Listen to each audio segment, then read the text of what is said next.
तो दोस्तों, सोचो, क्या कभी आप किसी ऐसी जगह से गुजरे हैं जहां हवा सिर्फ हवा नहीं बल्कि किसी बीते हुए वक्त की चीख पुकार अभी तक गूंजती हो, जहां अंधेरा सिर्फ रोशनी की कमी नहीं बल्कि मौत का पहला कदम हो।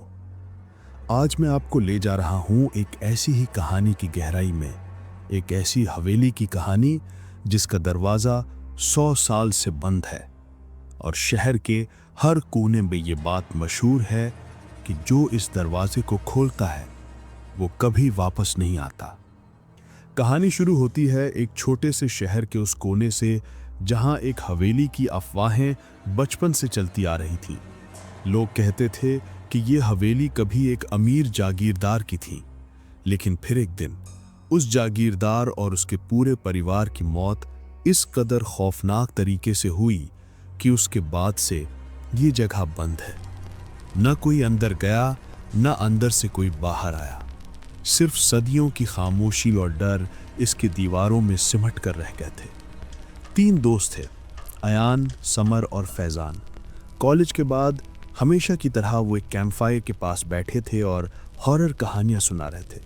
जब सबकी कहानियां खत्म हो गईं तो अयान, जो हमेशा से सबसे ज्यादा हिम्मत वाला था, एक मुस्कुराहट के साथ बोला, भाई तुम दोनों सिर्फ कहानियां सुनाते हो, कभी असली हॉन्टेड जगह पर जाने की हिम्मत है? समर थोड़ी हंसी में उससे छेड़ते हुए बोला, क्या मतलब, कहाँ की बात कर रहा है? अयान ने धीरे से आग में देखा और उसका चेहरा रोशनी में थोड़ा डर से भरा हुआ लगा। उसने धीमी आवाज में कहा, पुरानी हवेली। अयान के नाम लेते ही जैसे अचानक हवा रुक गई। सिर्फ आग की आहिस्ता आहिस्ता जलने की आवाज थी। समर और फैजान ने एक दूसरे की तरफ देखा। फैजान, जो थोड़ा डरपोक था, उसने तुरंत कहा, पागल हो गया है क्या? वहां जाने वाले कभी वापस नहीं आते, ये तो सबको पता है। लेकिन अयान को तो उनकी अफवाहों से कोई फर्क नहीं पड़ता था। उसने उठकर कहा, यार सब अफवाह है, चलो आज चलकर चेक करते हैं। अगर सच निकला तो लाइफ टाइम का एक्सपीरियंस होगा, और अगर झूठ हुआ तो हंसी हंसी में एक याद बन जाएगी। कम ऑन यार। रात के 11 बज चुके थे। तीनों अपनी साइकिल्स लेकर निकल पड़ते हैं।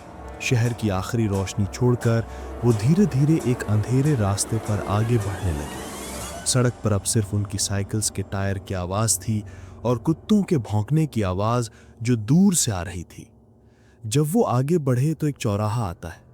वहां एक बहुत ही बूढ़ी और कमजोर दिखने वाली औरत, जिसके चेहरे पर झुर्रियों का जाल था, उन्हें देखती है और जोर से चिल्लाती है, वहां मत जाना बेटा, उस दरवाजे के अंदर मौत तुम्हारा इंतजार कर रही है, वापस मुड़ जाओ, अभी भी वक्त है। दोस्तों ने उसकी बात को सुनकर हंसी में उड़ा दिया। देखो तो, बुढ़िया को भी पता है हम कहां जा रहे हैं। समर हंसा, लेकिन फैजान के चेहरे पर डर साफ दिख रहा था। उन्होंने सफर जारी रखा। जैसे ही वो हवेली के सामने पहुंचे, उनकी सांसें थम गईं। पूरी चांदनी रात में वो बिल्डिंग किसी भूतनी की तरह खड़ी थी। उसकी दीवारों पर काई जमी हुई थी और आधी टूटी हुई थी। लंबी झाड़ू जैसी घास और बेजान पेड़ उसकी खूबसूरती को डर में बदल रहे थे। और सबसे ज्यादा डरावना था उस हवेली का एक बड़ा सा लोहे का दरवाजा, जो लगभग काला पड़ चुका था। उस पर मोटी पुरानी जंजीरें लटकी हुई थीं, जैसे किसी ने इस जगह को हमेशा के लिए कैद कर दिया हो। फैजान ने थोड़ा पीछे हटकर धीरे से कहा, भाई अब भी वक्त है, अंदर चलते हैं या यहीं से वापस मुड़ जाएं? अयान ने बैग से टॉर्च निकाला। उसकी रोशनी हवेली के दरवाजे पर पड़ी और उसने कहा, यार इस दरवाजे को देखो, कैसे सदियों से बंद है, चल आज से खोल कर देखते हैं। अयान ने जैसे ही जंजीर को छुआ, एक अजीब सी ठंडक उसके हाथ में लगी। उसकी उंगलियों ने जंजीर के नीचे एक अजीब सी चीज को महसूस किया। जैसे ही उसने उसे उठाया, उसके हाथ में एक पुरानी लोहे की चाबी थी। चाबी का वजन अजीब था, जैसे किसी ने इसको यहां जानबूझकर रखा हो, जैसे किसी ने उनका इंतजार किया हो। तीनों ने मिलकर दरवाजे पर जोर लगाया। पहले तो दरवाजा हिला भी नहीं, लेकिन फिर धीरे धीरे एक डरावनी कर कर कर की आवाज के साथ वो खुलने लगा और अंदर से एक ऐसी ठंडी हवा बाहर आई, जैसे किसी ने 100 साल से बंद एक कमरे को खोल दिया हो और उसमें से मौत का साया बाहर निकल रहा हो। उस ठंडी हवा में एक पुरानी मिटी हुई बदबू थी, जैसे पुरानी लकड़ी और मिट्टी की होती है। जैसे ही वो अंदर गए तो छत से लाखों चमगादड़ उड़कर बाहर निकल गई, उनके सर के ऊपर से गुजरते हुए। दीवारें जली हुई लग रही थीं और हर कोने में मकड़ी के जाले ऐसे थे जैसे वो पूरे कमरे को कैद कर चुके हों। अचानक उन्हें एक पुरानी पेंटिंग दिखाई दी। उस पेंटिंग में एक जागीरदार और उसकी फैमिली थी। सबके चेहरे पर एक अजीब सी मुस्कुराहट थी, लेकिन पेंटिंग की सबसे बड़ी खौफनाक बात यह थी कि उन सब के चेहरे खुरच कर मिटा दिए गए थे। समर ने धीरे से घबराते हुए कहा, भाई ये कैसा घर है, किसने ऐसा किया होगा? और तभी एक आवाज आई जैसे किसी की सरगोशी हो, जो सिर्फ उसको सुनाई दी थी। क्यों आए हो? तीनों ने एक दूसरे की तरफ देखा। समर ने कहा, तुमने सुना? किसी ने कुछ कहा? अयान और फैजान ने कहा, नहीं भाई, हमें तो कुछ नहीं सुना। अब समर के डर से वो अकेला हो गया था। उसने आगे बढ़ने से इनकार कर दिया, पर अयान का जज्बा ज्यादा था। उन्हें एक सीढ़ियां दिखीं जो ऊपर जा रही थी। सीढ़ियों पर पुराना खून लगा हुआ था जो अब काला हो चुका था। तीनों ने हिम्मत करके ऊपर जाना शुरू किया। हर कदम के साथ लकड़ी की सीढ़ियां कर्र कर्र की आवाज कर रही थीं, जैसे वो उन्हें आगे ना बढ़ने की चेतावनी दे रही हों। ऊपर एक कमरा था जिसका दरवाजा थोड़ा खुला हुआ था। जब अयान ने टॉर्च से लाइट दिखाई तो उन्हें कुर्सी पर एक पुराना खिलौना पड़ा था, एक गुड़िया। गुड़िया की आंखें सीधा अयान की तरफ देख रही थीं।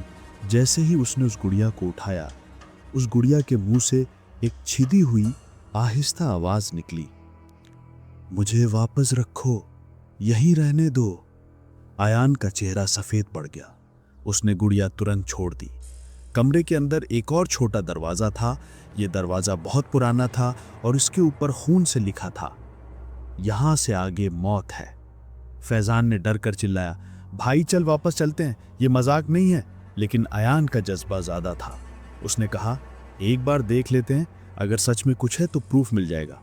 और उसने दरवाजा खोल दिया। दरवाजे के अंदर एक पुराना सेलर था। नीचे उतरने पर उन्हें अजीब सी स्मेल आई, जैसे किसी पुराने गोश्त की। टॉर्च की रोशनी में उन्हें कुछ हड्डी दिखाई दी और फिर धीरे धीरे साफ हुआ कि वो इंसानों की हड्डी थी।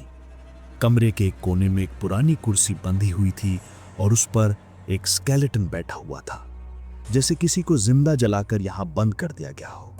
समर ने जोर से कहा, यह जागीरदार की लाश होगी। तभी उस स्केलेटन का सर धीरे से उनकी तरफ घूमा और खुद ही हिलना शुरू हो गया। तीनों चीख कर भागने लगे।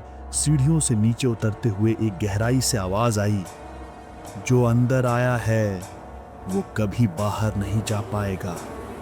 जब वो दौड़कर बाहर आने के लिए हवेली के मेन दरवाजे के पास पहुंचे तो उनकी सांसें थम गईं। वो दरवाजा जिससे वो आए थे खुद ही बंद हो गया। जंजीर अपने आप लटक गई और उस पर ताला लग गया। तीनों अंदर फंस गए। उनके सामने एक साया उभर कर आया। वो जागीरदार का था, लेकिन उसके चेहरे की जगह सिर्फ गहराई थी। उसकी आंखें खून से भरी हुई थीं और उसके मुंह से सिर्फ एक बात निकल रही थी, मेरे घर का दरवाजा किसी ने फिर खोल दिया। उसके बाद क्या हुआ इसकी कोई तस्दीक ना कर सका। लोग कहते हैं उस रात के बाद अयान, समर और फैजान कभी वापस नहीं आए। उनकी साइकिल्स हवेली के बाहर मिली, लेकिन वो तीनों गायब थे। आज भी पुरानी हवेली का दरवाजा जंजीर से बंद है, मगर अजीब बात यह है कि अब उस दरवाजे पर एक नए खून का दाग है। और जब रात को कोई उस दरवाजे के पास से गुजरता है तो उससे अंदर से आवाज आती है, दरवाजा खोल दो, हम अभी भी यहीं हैं। तो दोस्तों, ये थी कहानी पुरानी हवेली के दरवाजे की। शायद ये सिर्फ एक अफवाह हो या फिर असली सच, लेकिन एक बात पक्की है कि कुछ दरवाजे ऐसे होते हैं जो कभी खोलने के लिए नहीं बने। अगर आपको कभी ऐसा दरवाजा मिले तो बेहतर ये होगा कि आप पीछे मुड़ जाएं, क्योंकि क्या पता उसके पीछे मौत आपका इंतजार कर रही हो।